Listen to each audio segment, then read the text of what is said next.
শুধুই দর্শক শ্রোতা, আমাদের এই চ্যানেলটিতে আমরা নিয়মিত বাংলা সাহিত্যের বিভিন্ন কালজয়ী সৃষ্টি আপনাদেরকে পড়ে শোনাব।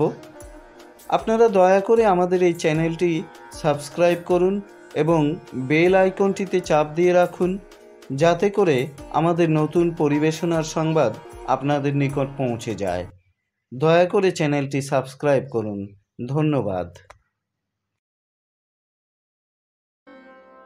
বাংলা সাহিত্যের স্তম্ভ বলে ধরা হয় যে কজন সাহিত্যিককে, মানিক বন্দ্যোপাধ্যায় তাঁদের মধ্যে অন্যতম। মাত্র 48 বছরের জীবন এবং 28 বছরের সাহিত্য জীবনের মধ্যে তিনি আমাদের দিয়ে গেছেন 39টি উপন্যাস, 260টিরও বেশি ছোট গল্প এবং কবিতা, প্রবন্ধ, চিঠিপত্রের বিপুল সম্ভার। তাঁর অনুপম লেখনী গুণে সমস্তই হয়ে উঠেছে বাংলা সাহিত্যের অমূল্য সম্পদ। প্রায় সব রচনাই অতুলনীয় এবং কালোত্তীর্ণ। তেমনই একটি অনুপম সৃষ্টি নিয়ে হাজির হয়েছি আপনাদের সামনে। হ্যাঁ, মানিক বন্দ্যোপাধ্যায়ের কালজয়ী উপন্যাস পদ্মা নদীর মাঝি আপনাদের আমি ধারাবাহিকভাবে পড়ে শোনাব। প্রতিটি পর্বের নোটিফিকেশন পেতে দয়া করে আমাদের গল্প গেলা গোগ্রাসে চ্যানেলটি সাবস্ক্রাইব করুন এবং বেল আইকনে চাপ দিয়ে অল সিলেক্ট করুন। প্রিয় দর্শক শ্রোতা, মানিক বন্দ্যোপাধ্যায়ের পদ্মা নদীর মাঝি দ্বিতীয় পর্ব আজ আমি আপনাদের সামনে নিয়ে এসেছি। পাঠ করছি পদ্মা নদীর মাঝি দ্বিতীয় পর্ব। কয়েকদিন পরে ছিল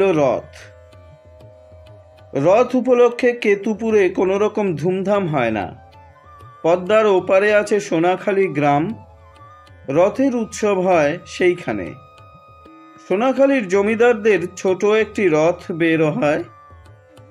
সোনাখালী থেকে মোহনপুর অবধি 10 মাইল লম্বা একটি উঁচু রাস্তা আছে। বর্ষাকালে এই রাস্তাটি এই অঞ্চলে জলের তলায় ডুবে যায় না। রাস্তাটির নাম 6 কোষের পথ। নামের মধ্যে রাস্তাটির এই 1 ক্রোশ দৈর্ঘ্য কেমন করে বেড়ে গিয়েছে বলা যায় না। সোনাখালীর জমিদারদের রথ এই রাস্তা দিয়ে 1/2 মাইল খানেক গিয়ে অন্য বাবার মাঠের এক পাশে থাকে 7 দিন। তারপর উল্টো রথের দিন আবার রওনা হয় জমিদার বাড়ির দিকে।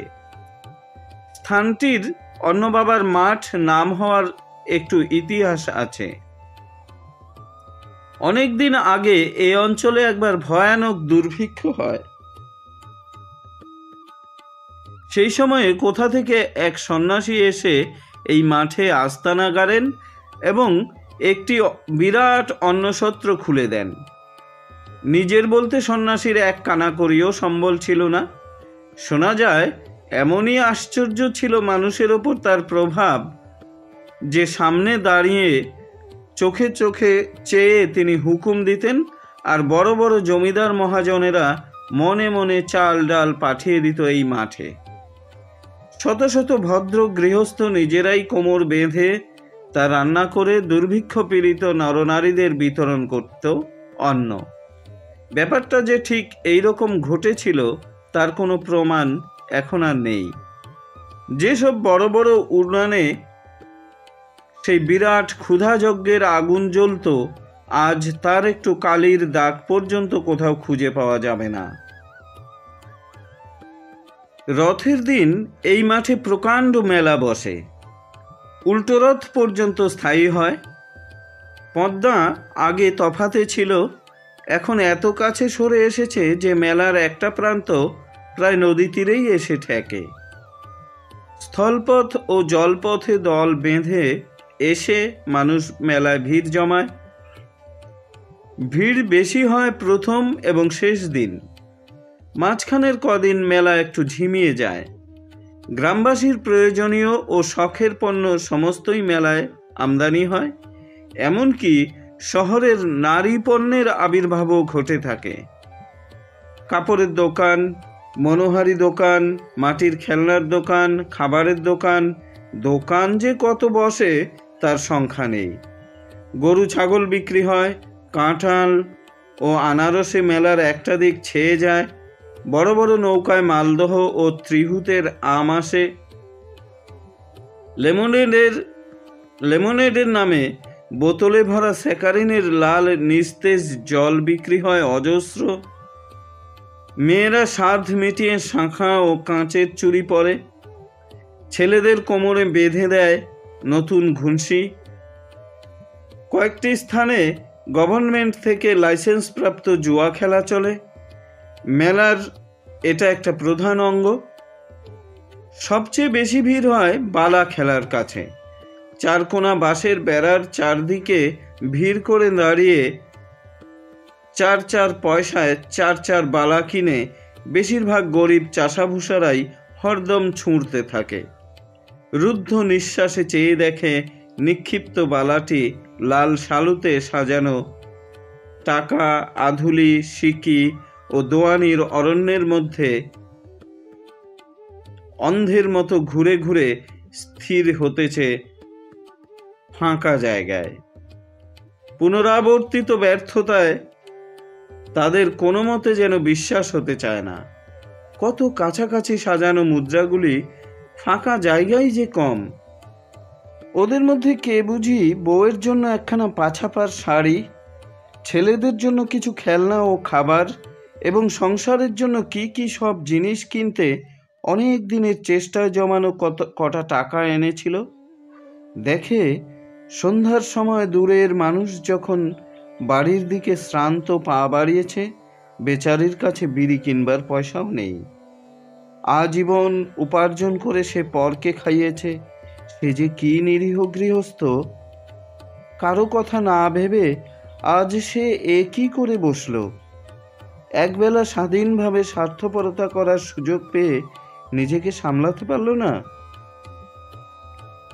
রথের দিন সকাল থেকে গুঁড়ি গুঁড়ি বৃষ্টি নেমেছিল।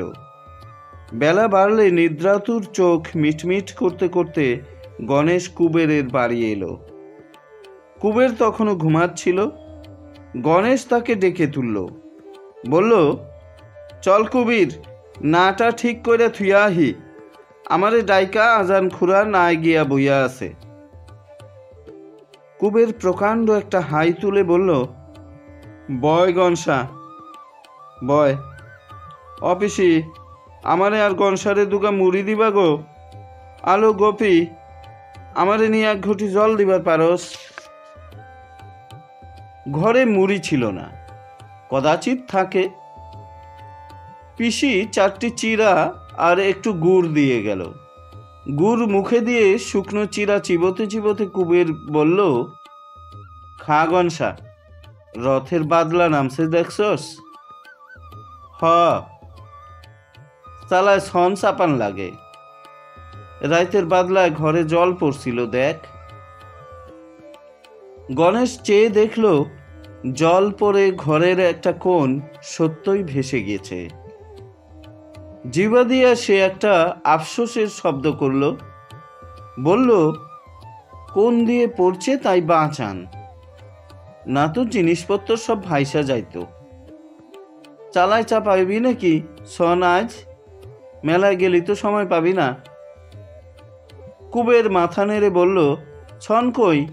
নাই তো। ছিল যে সন, গোপীর মার বিছানায় পাইতে দিছি। ব্যাপারটা বুঝে গণেশ গম্ভীর মুখে সায় দিয়ে বলল, ভালা করছস, যা বাদলা। ধীরে ধীরে তারা চিরা চিবাতে লাগলো। গণেশ যে তাগিদ নিয়ে এসেছিল সে যেন তা ভুলে গিয়েছে। খাওয়া বন্ধ করলো গণেশ আগে। বাড়ি থেকে সে 2টি পান্তা খেয়ে এসেছে।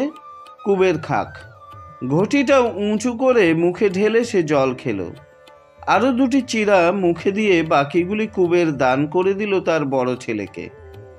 বলে না দিলে চিরাগুলি সে একাই খেতে পারে সন্দেহ করে বলল, চণ্ডীরে দুগা দিস লক্ষা, আই। লক্ষা মাথা নেড়ে বলল, উহারে পিসি দিব। পিসির আর নাই, দে কইলাম লক্ষা। কুবেরের দুই ছেলেই উলঙ্গ। বর্ষার ভ্যাপসা গুমোটে ঘেমে তাদের শীর্ণ দেহ চকচক করছে। পিতৃদত্ত প্রসাদের ভাগ বাটোয়ারা নিয়ে ঘরের কোণে দুজনের একটা ছোটখাটো কলহ বেঁধে গেল। কুবের আর চেয়েও দেখল না। এ যে তার ঠিক উদাসীনতা তা বলা যায় না। মনে মনে তার একটা অস্পষ্ট উদ্দেশ্যই বুঝিয়ে আছে, শিক্ষা হোক, নিজের নিজের ভাগ বুঝে নিতে শিখুক। দুদিন পরে জীবনযুদ্ধে সমস্ত জগতের সঙ্গে যখন তাদের লড়াই বাঁধবে, তখন মধ্যস্থতা কে করতে আসবে? ঘটিটা তুলে নিয়ে ঘরের সামনে সংকীর্ণ দাওয়ায় উবু হয়ে বসে কুবের উঠানে কুলকুচা করল। গণেশের মতো ঘটি উঁচু করে আলগোছে জল খেয়ে কলকে তামাক সাজতে বসল। পিসি দাওয়ার এক পাশে ইলিশ মাছের তেলে ইলিশ মাছ ভাজছে, অন্য পাশে মালার আঁতুর। নিচু দাওয়ার মাটি জল শুষে শুষে ওখানটা বাঁশের অযোগ্য করে দিয়েছে। তবু ওইখানেই ভিজা স্যাঁতস্যাঁতে বিছানায় নবজাত শিশুকে নিয়ে মালা দিনরাত্রি যাপন করবে। উপায় কি? যে নোংরা মানুষের জন্মলাভের প্রক্রিয়া। বাড়তি ঘর থাকলেও বরং একটা ঘর অপবিত্র করে ফেলা চলত। দুখানা কুঁড়ে যার সম্বল, তার স্ত্রী আবার কোথায় সন্তানকে জন্ম দেবে? ভদ্রলোকেরা উঠানে অস্থায়ী টিনের ঘর তুলে দেয়, চৌকির ব্যবস্থা করে। যারা আরো বেশি ভদ্রলোক,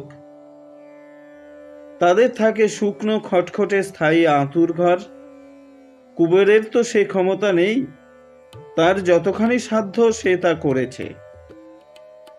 ভালো করে বেড়া দিয়ে বৃষ্টির ছাঁট আটকেছে। ঘর ছাইবার শনগুলি বিছানার তলে পেতে দিয়েছে। দেবীগঞ্জের রেল কোম্পানির কয়লা চুরি করে আগুনের ব্যবস্থা করেছে। আর সে কি করতে পারে?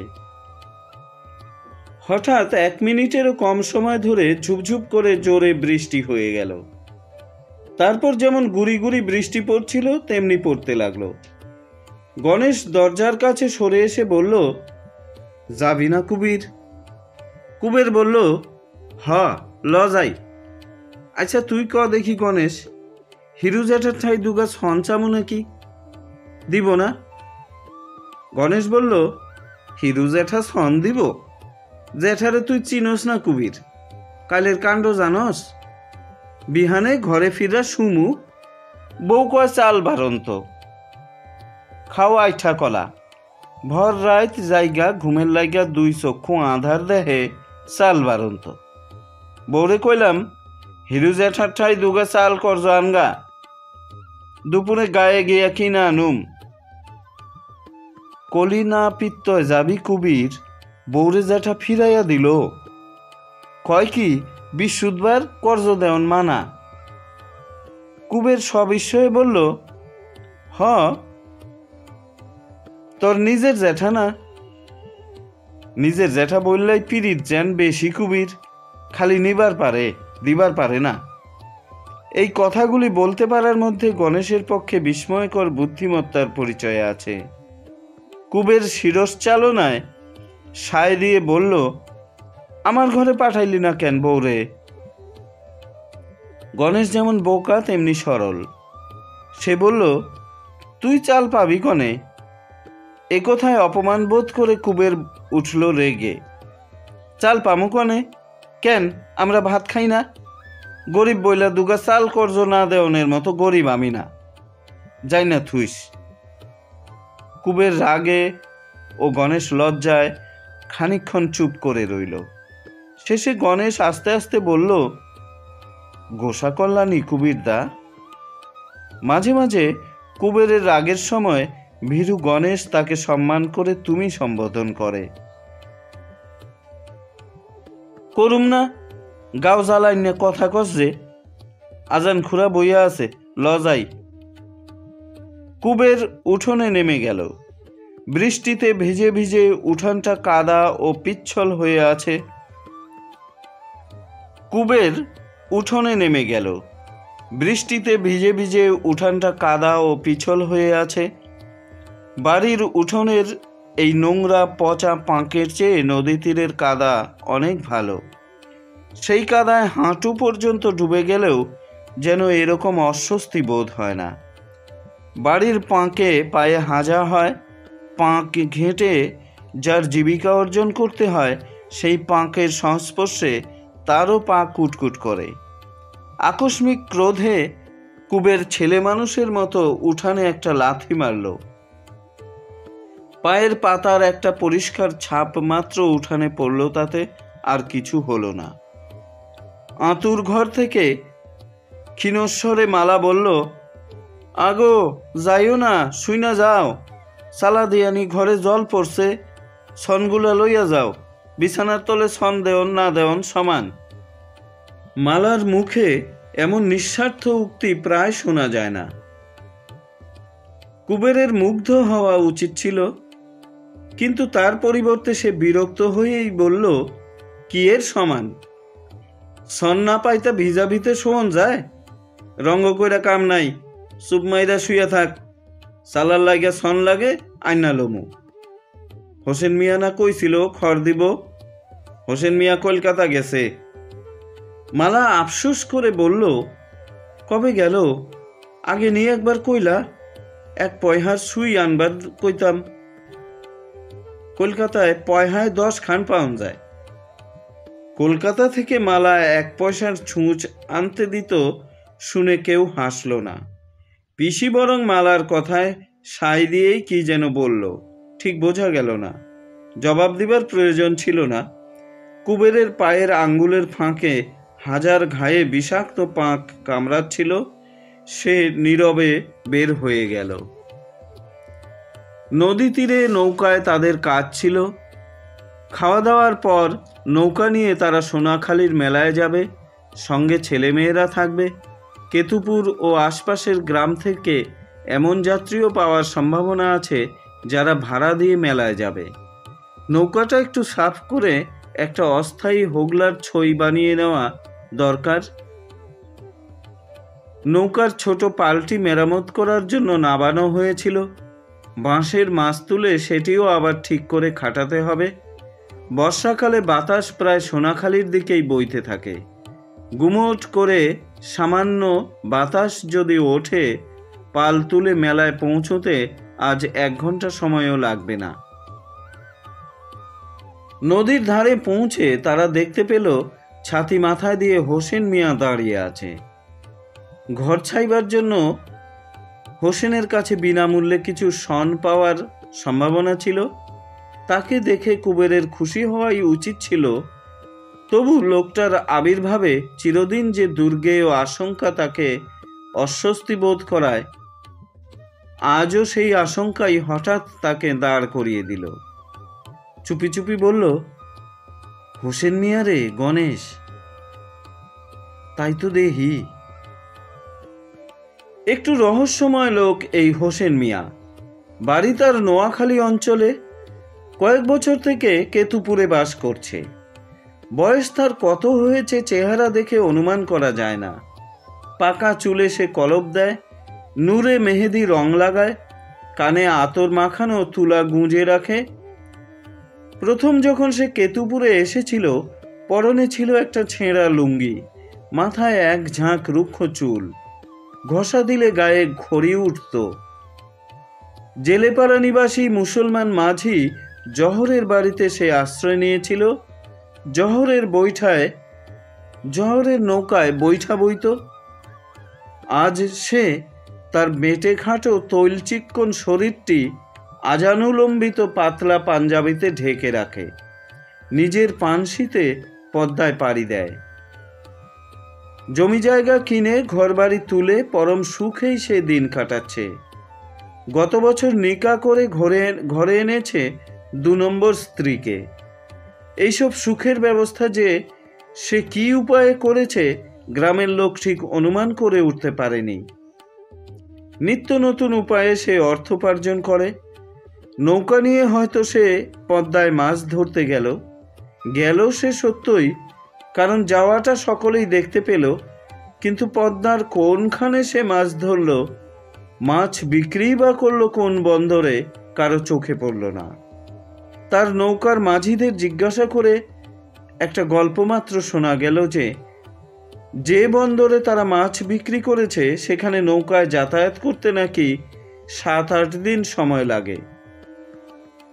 তারপর কয়েকদিন হয়তো হোসেন গ্রামেই বসে থাকে, একেবারে কিছুই করে না। হঠাৎ একদিন সে উধাও হয়ে যায়। 15 দিন, 1 মাস আর তার দেখা মেলে না। আবির্ভাব তার ঘটে হঠাৎ, এবং কিছুদিন পরে 200 গরু ছাগল চালান হয়ে যায় কলকাতায়। বড় অমায়িক ব্যবহার হোসেনের। লালচে রঙের দাড়ির ফাঁকে সবসময় সে মিষ্টি করে হাসে। যে শত্রু, যে তার ক্ষতি করে, শাস্তি সে তাকে নির্মমভাবেই দেয়, কিন্তু তাকে কেউ কোনোদিন রাগ করতে দেখেছে বলে মনে করতে পারে না। ধনী দরিদ্র, ভদ্র অভদ্রের পার্থক্য তার কাছে নেই। সকলের সঙ্গে তার সমান মৃদু ও মিঠে কথা। মাঝে মাঝে এখনো সে জেলেপাড়ায় যাতায়াত করে। ভাঙা কুটিরের দাওয়া ছেঁড়া চাটায়ে বসে দা কাটা কড়া তামাক টানে। সবাই চারিদিকে ঘিরে বসলে তার মুখ আনন্দে উজ্জ্বল হয়ে ওঠে। এইসব অর্ধ উলঙ্গ নোংরা মানুষগুলির জন্য বুকে যেন তার ভালোবাসা আছে। ওপরে উঠে গিয়েও এদের আকর্ষণে নিজেকে সে যেন টেনে নিচে নামিয়ে আনে। না, মনে মনে এটা বিশ্বাস করে না জেলেপাড়ার কেউই। জীবনযুদ্ধে জয় পরাজয়ের একেবারে মিলন সীমান্তে তারা বাস করে। মিত্র তাদের কেউ নেই, তবে বিশ্বাস অবিশ্বাসের জন্য কিছু আসে যায় না। হোসেন মিয়া হাসি মুখে একেবারে বাড়ির ভিতরে গিয়ে জেঁকে বসে তার গোপন, গভীর ও দুর্গেয় মতলব হাসিলের আয়োজন আরম্ভ করলেও জেলেপাড়ায় এমন কেউ নেই যে তাকে কিছু বলতে পারে। বলতে হয়তো পারে, বলে না শুধু এই জন্য যে বলা নিরর্থক, তাতে কোনো লাভ হয় না। যা সে ঘটায় সমস্তই স্বাভাবিক ও অবশ্যম্ভাবী। অন্যথা করবার জন্য বুক ঠুকে দাঁড়ালে কার কি লাভ হবে? তার চেয়ে বর্ষাকালে ঘরের ফুটা চাল যদি একটু মেরামত হয়, উপবাসের সময়ে বিনা সুদে যদি কিছু কর্জ মেলে, তাই ঢের লাভ। হোসেন মিয়ার গোপন মতলবের দুটো একটার খবর যে জেলেপাড়ার লোকেরা রাখে না তা নয়। জেলেপাড়ার 3টি পরিবার উধাও হয়ে গিয়েছে। হোসেন মিয়া যে ছেলে বুড়ো, স্ত্রী পুরুষ নির্বিশেষে এক একটি সমগ্র পরিবারকে কোথায় রেখে আসতো, প্রথমে কেউ তা টের পায়নি। পরে জানা গিয়েছিল নোয়াখালীর ওদিকে সমুদ্রের মধ্যে ছোট একটা দ্বীপে প্রজা বসিয়ে সে জমিদারি পত্তন করছে। সে দ্বীপ নাকি গভীর জঙ্গলে আবৃত। শহর নেই, গ্রাম নেই, মানুষের বসতি নেই, শুধু আছে বন্য পশু এবং অসংখ্য পাখি। কিছু কিছু জঙ্গল সাফ করে এই দ্বীপে হোসেন মিয়া ঋণগ্রস্ত উপবাসখিন্ন পরিবারদের উপনিবেশ স্থাপন করছে। লোভ দেখিয়ে, আশা দিয়ে এক একটি নিরুপায় পরিবারকে সে এই দ্বীপে নিয়ে যায়। সৃষ্টির দিন থেকে কখনো আবাদ হয়নি এমন খানিকটা জমি দেয়, থাকবার জন্য ঘর দেয়, আবাদের জন্য দেয় হাল বলদ ও জঙ্গল কাটবার জন্য যন্ত্রপাতি। অন্যান্য স্থান থেকে আরও কতকগুলি পরিবারকে সে ওখানে নিয়ে গিয়েছে কে জানে। কেতুপুরের জেলেপাড়ার 3 ঘর মাঝিকে সে যে আদিম অসভ্য যুগের চাষায় পরিণত করেছে, এ খবর জেলেপাড়ার কারো অজানা নেই। তবু জানা না জানা তাদের পক্ষে সমান। মাথা নিচু করে তারা হোসেন মিয়ার দেওয়া উপকার গ্রহণ করবে। মনুষ্যবাসের অযোগ্য সেই দ্বীপকে জনপদে পরিণত করবার আহ্বান আসলে যতদিন পারে মাথা নেড়ে অস্বীকার করবে।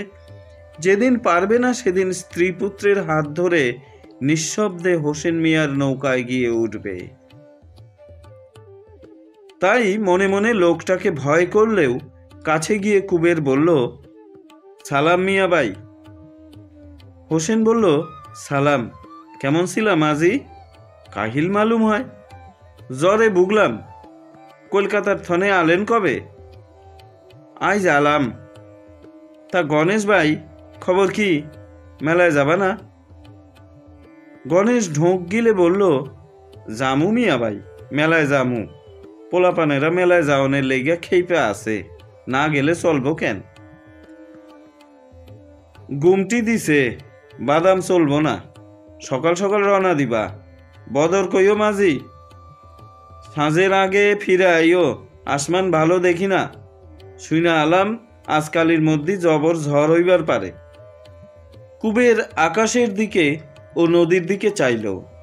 পাতলা কুয়াশার মতো মেঘ আকাশ ভরে আছে। নিস্তরঙ্গ পদ্মার বুকে গুঁড়ি গুঁড়ি বৃষ্টিপাতে অসংখ্য ছোট ছোট বুদবুদ উঠে ফেটে গেলে যেমন দেখায় তেমনি দেখাচ্ছে। নদীর অপর তীরে চোখ পড়ে না। নদীর মাঝখানের নৌকা পর্যন্ত অস্পষ্ট। আরও এদিকে একটি স্পষ্টতর নৌকার দিকে চোখ রেখে কুবের সংক্ষেপে প্রশ্ন করল, জামুনা মেলায়? বারণ করেন নাকি মিয়া ভাই? হোসেন বলল, যাবা না কেন? ডর কিসির? আসমান দেখে রওনা দিবা, আসমান দেখে ফিরবা। বাদলা দিনের ঝড় জানান দিয়া আহে। ছাই দিয়ে কুবের নৌকায় উঠল। মুসলমান মাঝির দুটি নৌকা ইতিমধ্যেই মেলায় যাওয়ার জন্য প্রস্তুত হয়েছিল। দুটি নৌকাই একসঙ্গে ছেড়ে গেল। নদীর জল তুলে নৌকা ধুতে ধুতে কুবের একসময় চেয়ে দেখল হোসেন মিয়া চলে গিয়েছে। চালার জন্য অবিলম্বে প্রয়োজনীয় সনের কথাটা এতক্ষণে তার মনে পড়েছে। হোসেনকে বলে রাখলে ভালো হতো, লোকটা এই আছে এই নেই। সনের জন্য কাল সকালে হয়তো ওর বাড়ি গিয়ে শুনবে রাতারাতি ও ঢাকায় পাড়ি দিয়েছে। কবে ফিরবে কে তা জানে। হুগলার ছাউনিটা বাতার সঙ্গে বাঁধতে বাঁধতে কুবের হঠাৎ সচকিত হয়ে বলল, কে হাঁকে রে গনসা? বহুদূর নদীবক্ষ থেকে হাঁক আসছিল। মানব কণ্ঠের একটানা একটা ক্ষীণ আওয়াজ। দুই কানের পিছনে হাত দিয়ে হাঁক শুনে উঠে দাঁড়িয়ে কুবের সাড়া দিয়ে উঠল। এ এক ধরনের ভাষা। পূর্ববঙ্গের মাঝি শ্রেণীর লোক ছাড়া এ ভাষা কেউ জানে না। এ ভাষায় কথা নেই, আছে শুধু তরঙ্গায়িত শব্দ। উন্মুক্ত প্রান্তরে বিস্তৃত নদীবক্ষে এ শব্দ দূর থেকে দূরে চলে যায়, ক্ষীণ হতে ক্ষীণতর হয়ে আসে, কিন্তু তরঙ্গের তারতম্য অবিকল থেকে যায়। অস্ফুট গুঞ্জনের মতো মৃদু হয়েও যদি কানে এসে লাগে, পদ্মা নদীর মাঝি কান পেতে শুনে অর্থ বুঝতে পারে। শব্দের দুর্লক্ষ উৎসের দিকে চেয়ে সে বুক ভরে বাতাস গ্রহণ করে। বাঁ হাত কানের পিছনে রেখে ডান হাতটি মুখের সম্মুখে এনে সঞ্চালিত করে উচ্চারিত একটানা আওয়াজে সে তরঙ্গের সৃষ্টি করে। ধনঞ্জয় মন দিয়ে শোনেনি। সে জিজ্ঞাসা করল, কেডা, কি কয়? কুবের বলল, আমাগর রাসু। ধনঞ্জয় অবাক হয়ে গেল। বিন্দা মাঝির পোলা? কস কি কুবির? শুনছস নি ঠিক? রাসুর গলা চিনি না খুড়া? অখনই আইব, দেখো। ধনঞ্জয়ের বিস্ময় কমতে চায় না। বহু দূরের নৌকাটির দিকে চেয়ে সে বলল, রাসু না হোসেন মিয়ার দ্বীপে গেছিল?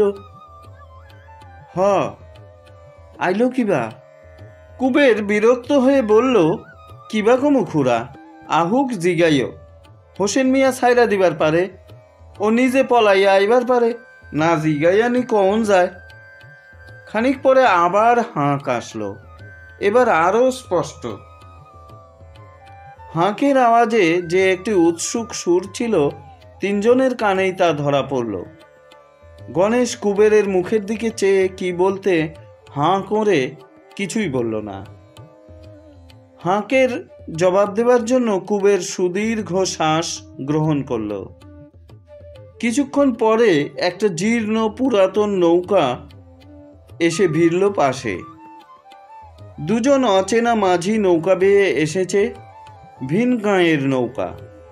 নৌকার খোলটা কাঁঠালে এমনভাবেই বোঝাই করা হয়েছে যে নৌকার প্রান্তভাগ জলের ওপর কয়েক ইঞ্চি মাত্র ভেসে আছে। উপরে কোনো রকম আবরণ নেই।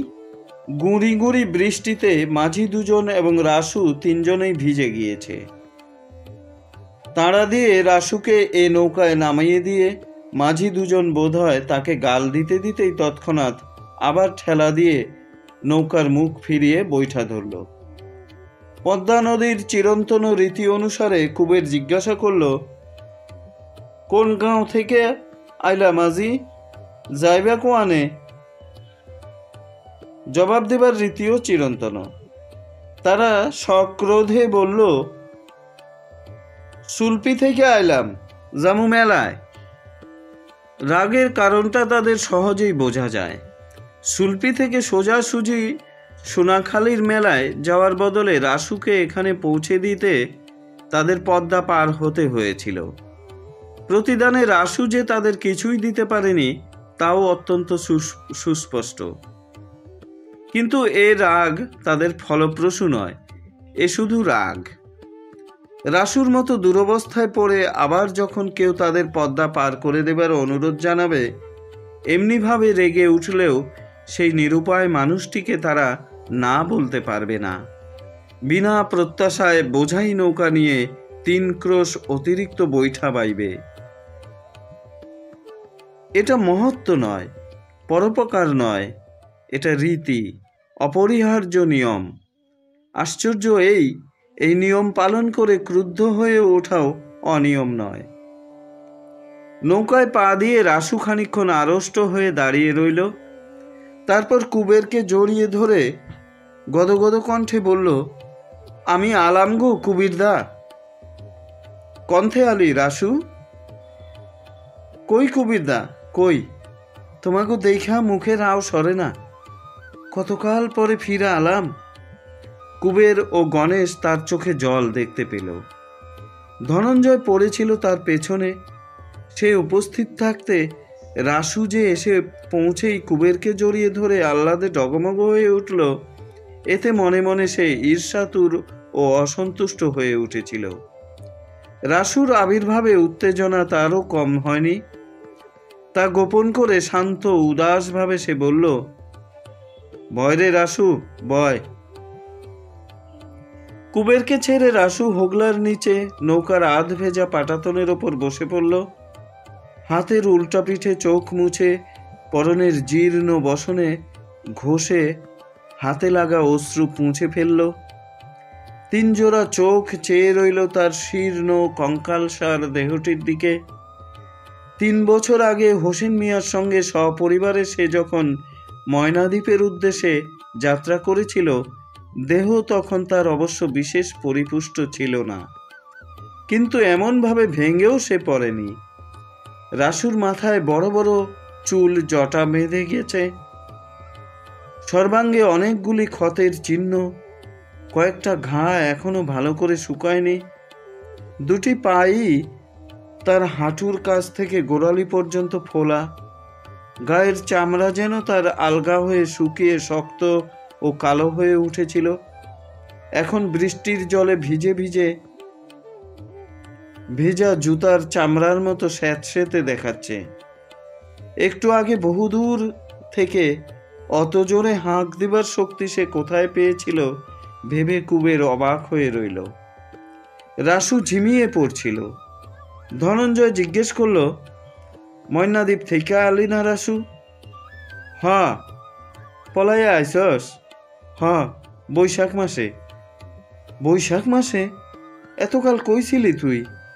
নোয়াখালী ছিলাম, বৃহস্পতিবারে আইলাম সুলপি। কমুনে আজান খুরা, সকল কমু, অখনে ক্ষুদায় মরি, অকুবিদা কিছু নি দিবার পার। তখনকার মতো কৌতূহল নিবৃত্তির সম্ভাবনা নেই দেখে রাসুকে সঙ্গে করে 3 জনে গ্রামে ফিরে গেল। ধনঞ্জয়ের বাড়ি পর্যন্ত পৌঁছবার আগেই রাসুর আবির্ভাবের বার্তা রাষ্ট্র হয়ে গেল জেলেপাড়ার সর্বত্র।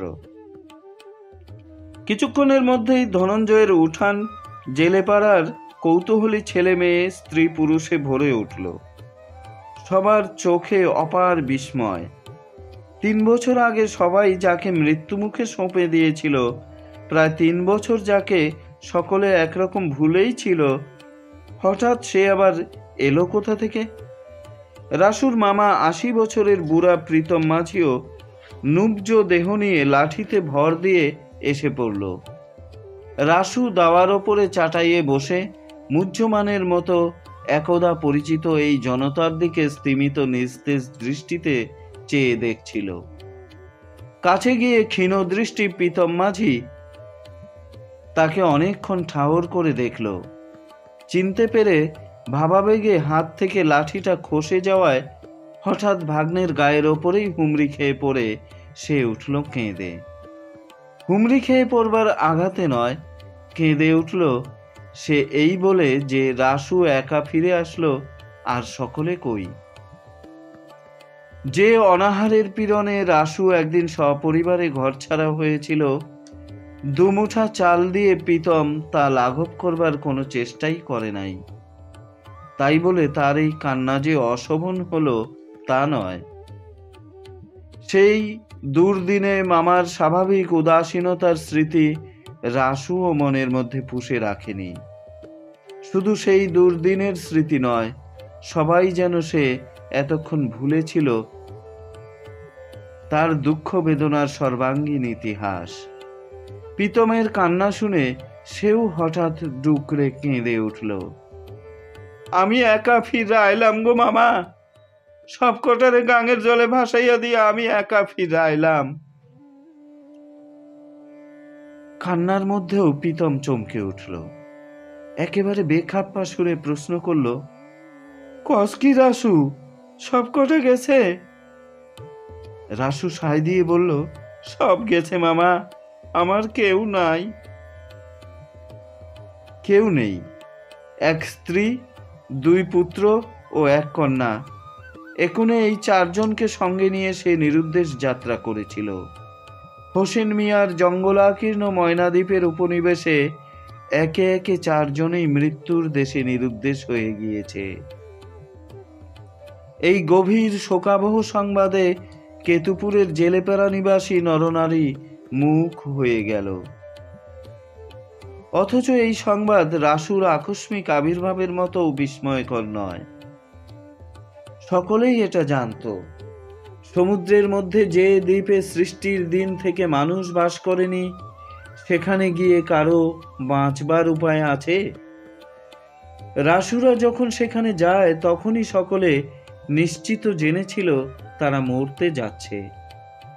রাসু যে জীবিতাবস্থায় ফিরে এসেছে, আশ্চর্য তো এইটুকুই। এমনই আশ্চর্য যে রাসুকে সম্মুখে উপস্থিত দেখেও যেন বিশ্বাস হতে চায় না যে সে সত্য সত্যই ফিরে এসেছে। ধনঞ্জয়ের বউ বুতির মা একটি কলাই করা পাত্রে খানিকটা ঘোল এনে দেয়। রাসু চোখের পলকে এক নিঃশ্বাসে তা গিলে ফেলে। সমবেত জনতা এতক্ষণ বিশৃঙ্খল হয়েছিল, ক্রমে ক্রমে প্রত্যেকে এক একটি সুবিধাজনক স্থান গ্রহণ করে বসে পড়লে রাসুকে ঘিরে একটি সুন্দর শৃঙ্খলাবদ্ধ সভার সৃষ্টি হয়। তারপরে একে একে উঠতে থাকে প্রশ্ন। জবাবে রাসুর প্রত্যেকটি কথা সকলে সাগ্রহে গিলতে থাকে। প্রীতম শিউরে জিজ্ঞেস করল, ময়নাদ্বীপে বাঘসিংহী আছে না রাসু? আছে না, বাঘসিংহীতে বোঝাই বলে সকলের মৃদু শিহরণ লক্ষ্য করে এই অর্ধমৃত অবস্থাতেও গর্বের উত্তেজনা রাসুকে যেন নবজীবন দান করে। ভেঙে পড়বার ভঙ্গিতে বসে থাকার বদলে হঠাৎ সে হয়ে যায় সিধা, বলে, বাঘসিংহী? বাঘসিংহীর নামে ডরাইলা? কি নাই ময়নাদ্বীপে কও? সাপ যা আছে এক একটা, আস্তা মাইনষের গিলা খায়। রাইতে সমুন্দরের কুমির ডাঙ্গায় উঠা এসা মাইনষের টাইনা নিয়া যায়। হ, বলতে বলতে মুখ খুলে যায় রাসুর, আর শুনতে শুনতে হাঁ হয়ে যায় তার শ্রোতাদের মুখগুলি। হোসেন মিয়ার ময়নাদ্বীপ এমন ভীষণ স্থান সেটা? শুধুই দর্শক শ্রোতা, মানিক বন্দ্যোপাধ্যায়ের কালজয়ী উপন্যাস পদ্মা নদীর মাঝি আজকে এই পর্যন্তই। আবার আগামী পর্বে এই উপন্যাসের পরবর্তী অংশ নিয়ে হাজির হব আপনাদের সামনে। ততক্ষণ পর্যন্ত আপনারা সুস্থ থাকুন, ভালো থাকুন, চলতে থাকুক গল্প গেলা গোগ্রাসে। ধন্যবাদ। শুধু দর্শক শ্রোতা, বিদায় নেবার আগে আপনাদের কাছে একটি আবদার, দয়া করে আমাদের চ্যানেলটি সাবস্ক্রাইব করুন। ধন্যবাদ।